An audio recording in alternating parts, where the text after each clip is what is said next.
Update before we get into the video. On September 29th, Recore put out on their website a notice of an update coming on October 5th.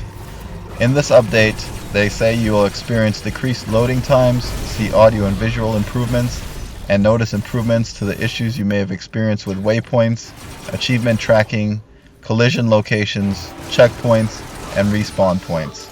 So this might take care of some of the issues I have, but we won't know until after the update, and once that drops, I'll probably make another video just to show you the differences and the improvements.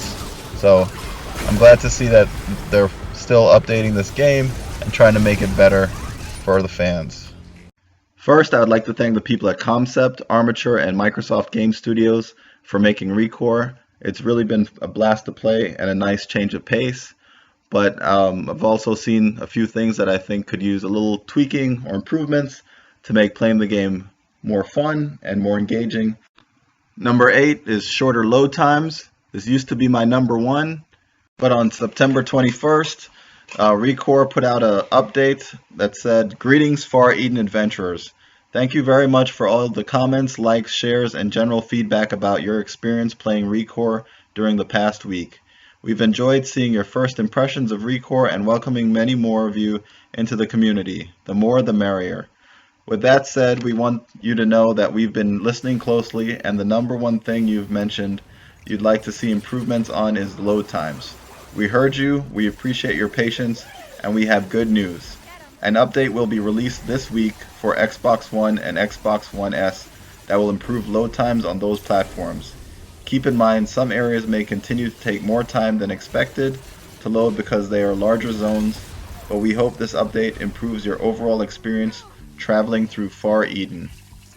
I know you all are glad I didn't let you sit through the whole loading time, even though the update should have taken effect by now, as this video was taken on September 26th. It still takes about 2 to 2.5 minutes from the main dashboard to get into the game. And when traveling from location to location, it still takes between 1 minute to 1.5 minutes. Death in the overworld takes about the same amount of time as traveling, which is still over a minute. But in the dungeons, the respawn time has always been really short. It's still a few seconds, but it's definitely more manageable than in the overworld. But it would be nice if we could get these load times down to somewhere within under 45 seconds. Thanks. Number 7 is more of a wish list item, but it would be great if we could get a new bot that helps us travel over long distances much quicker. What I have in mind is something like the Hammer Core bot that was submitted in the Core bot contest. The shark looks like it would glide over the sand with ease, and Jewel could ride this bot like the Hobgoblin does his glider, or like a hover bike in Destiny. The shifting sands area makes this need really apparent. Unlike the other areas, there just are not as many features to climb and scramble over, and they're spaced really far apart. It would be nice to be able to travel over these large areas more quickly, especially when you're looking for those last few part crates in that area. I don't know how fast this mode of travel would be, but I think it should be at least twice as fast as Jewel travels with her boosts and with no cooldown. So you could easily glide over the sand and find what you need without wasting a lot of time just running and dashing with not much to do. For number 6, I would like them to overhaul the hunting challenges menu. It is not very helpful as it is right now. It's part of the objectives tab, and the only information you get about them is what you have to do to finish them, with the green bar indicating how far you have to go, but it does not tell you what the point of doing them is. What do you get for finishing a hunting challenge? Do you get more core energy? You get more experience points? E-turner? Nothing. So I went ahead and finished the challenge for killing the flying bots, and it shows that I got a new frame part, but what frame part did I get? It doesn't tell you anywhere. Maybe it's better, maybe it's worse than what I already had. Who knows?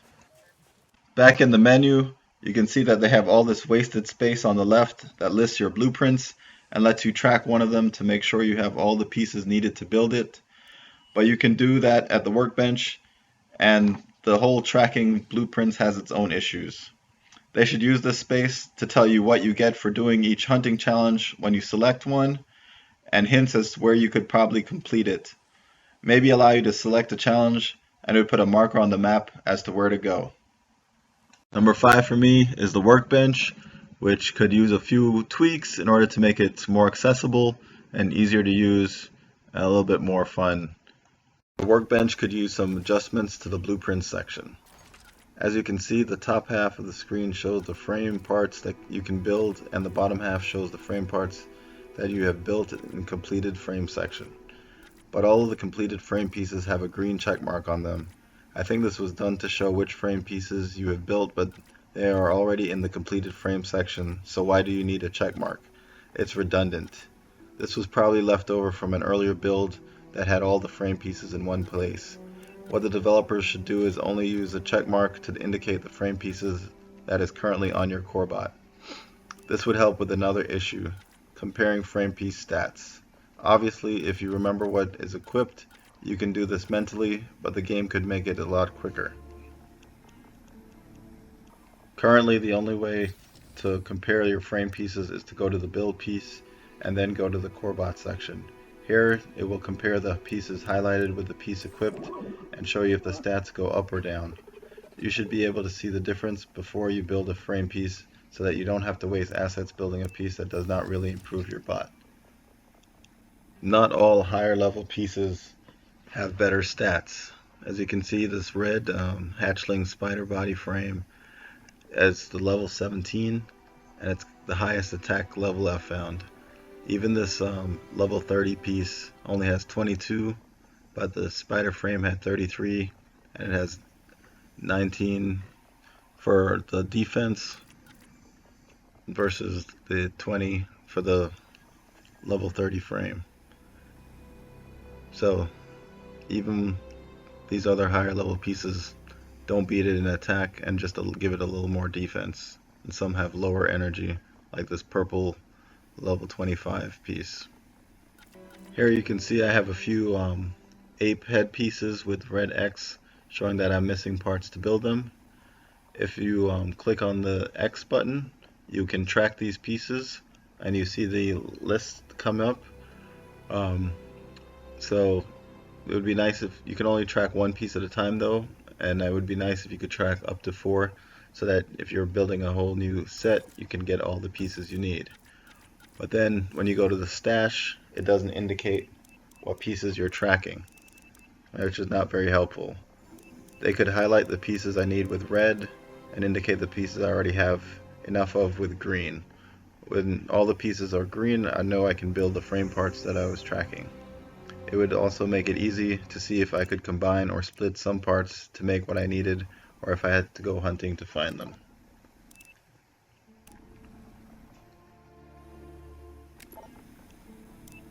For number 4, I'd like to see the developers get rid of these force field domes that are generated in some boss fights and for some of the prismatic cores. This is an example of where you have to fight in one of these force field bubbles, but the bubble really takes away from Jules' mobility on the edges. I don't think we really need them in the open areas at all. I mean, why limit the player if you don't have to?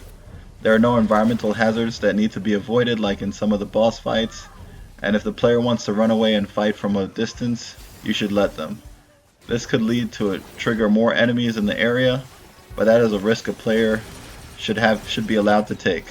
Don't limit the player's tactical choices if you don't need to. Plus, you've shown that you can do it better. Now we're going to take a break from this fight and jump into a fight location in the E Tower. As you can see here, the platform is large but has no edges, so the developers used a large square with no roof to keep the player in the play area. This area is large enough to allow for a lot of lateral movement, but also, even at the edge, you don't limit Jules' vertical movement, which is just as important for her evasive action. When you do need to limit the play area, you should do it like this, and not with the force field. Leave the top open so that Jewel can jump, use her double jump, and dash more effectively.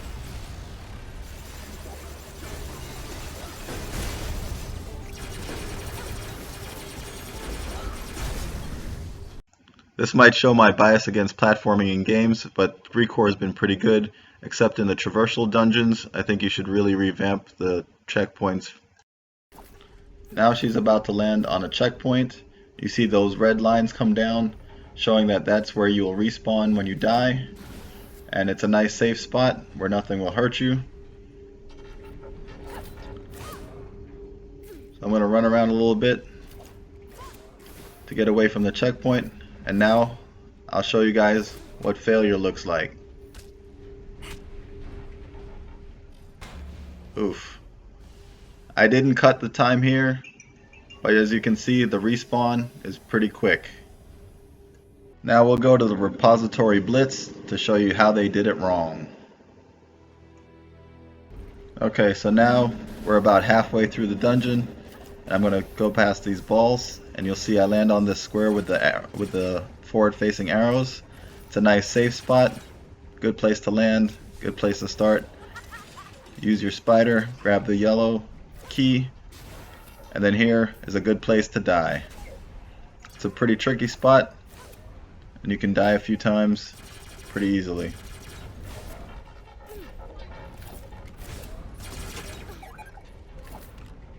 So here I'm going through and then die.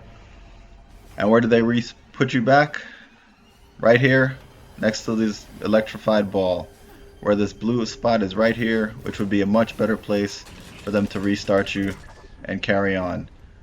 Playing the game earlier, I would die in this area and the respawn put me back on the same platform. However, it would automatically shock me, which I've tried to get it to do, but I don't know if they changed the timing or what, but it seems like I couldn't get it to happen in this recording. Maybe next time. But I'll show you another spot where you have the same kind of issue, where they put you in a spot that is not a good place to start. Okay, so now we've jumped ahead. This is just about the end of the game. We got a few platforms to go, and you can see these blue crosshatch, tic-tac-toe looking barriers.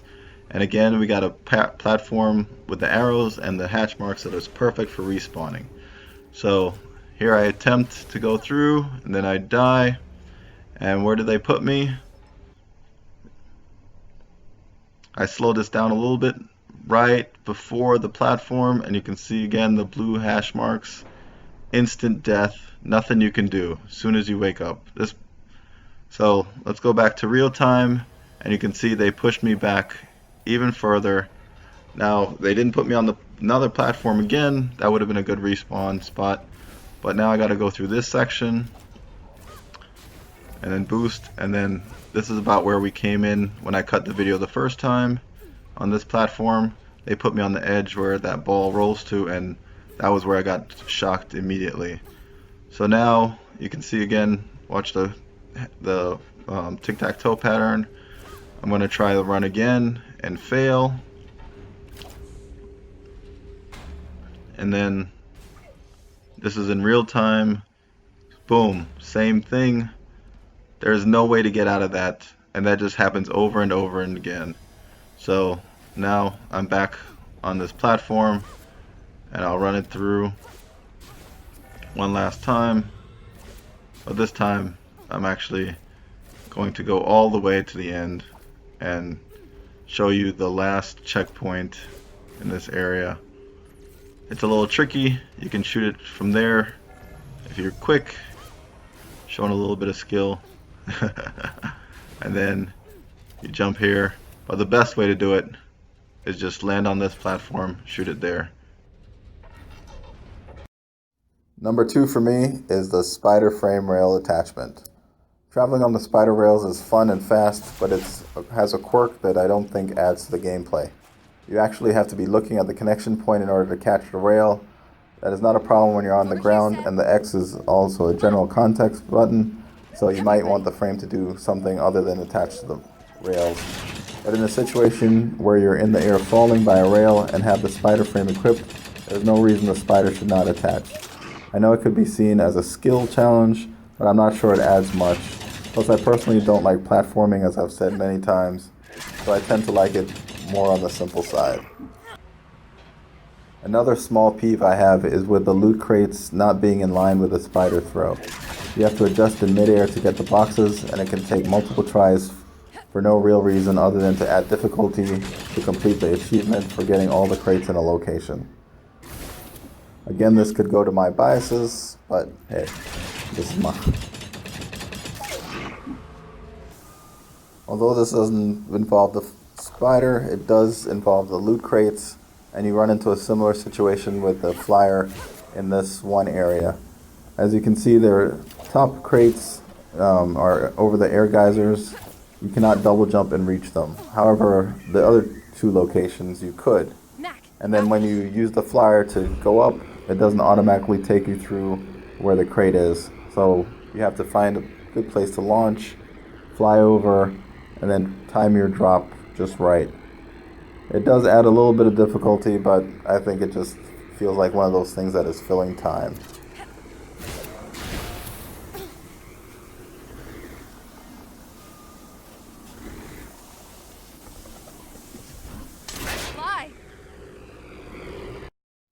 My number one request is giving Violet more functionality, including the ability to switch cores at her transfer stations. Violet is a great character, and her story adds a lot to the game. I hope to make a video soon of all of her vlogs translated. Even though she's only the fast travel system until you've completed the Warren mission, but then she gets the ability to let you change your bots at her station. But her abilities should be a bit more. As you can see here, you can only select 3 bots, because there are only 3 cores even though you have 4 frames after you get the flyer bot in the Warren mission. To encourage swapping cores to look for the best combos, Armature should add the ability to swap cores at Violet's station. This would save you the time of traveling all the way back to the crawler every time just to change the loadout so that you can attack a special dungeon or do a certain mission that you would need maybe the flyer bot or the spider bot that you didn't have equipped with a core when you left the crawler the first time. Also, the developers have tweeted that we will get access to the 10 core frame soon, but the menu has room for more than one more frame. You can add up to 8, it seems. So what happens when you have 6 or 7 frames but only 3 cores? This will limit the amount that people will experiment with the bots and frames if you have to travel back to the crawler each time you want to try a new pairing. Violet should also be able to transfer your parts and cores to the crawler. When you are later in the game and just trying to level up and collect all the parts in the area and cores to strengthen your bots, it takes away from the game to have to travel back to the crawler every time your inventory is filled. That is 2 more loading times that could be taken out of the game and make it more fun to play. Hey, Violet. The final tweak I'd like to see to Violet is the ability to choose your crew members and then be able to go straight to fast travel. Currently, after you choose a crew member or you cancel out, you have to step away from Violet and then walk back in order to re-access her menu so that you can then fast travel and go where you want. Currently, I've been trying to make sure that I fast travel to where I want before I switch cores. That makes it a little easier, but it would be nice to be able to just choose your crew member, cancel out, or switch cores, and then go straight back into Violet's menu to fast travel. This is not really a review, but this game really speaks to the achievers out there like me who like to collect all the trinkets or max out their characters and play with the kind of rock, paper, scissors mechanic that they have made with the color ammo types and the core bots and frames. Explorers might also like this game because of all the traversal options and some neat challenges. I usually don't like platforming in games, but Recore has made it fun and challenging without being too punishing. But this game does not really offer much for you social gamers or killers out there as a single player game, and the aiming is not skill based. If you don't know what I'm talking about, check out the great extra credit video that explains Bartle's taxonomy of gamers. And thank you for watching, and I hope you will leave a comment about what you agree or disagree with. I'm really enjoying Recore and hope to see more of it. I think with a few tweaks that I've outlined, the game will be more enjoyable and have less downtime and more playtime. I'm also planning to do a dungeon run series, starting with the first dungeon, the Brood Hive. So stay tuned. Hope to see you later.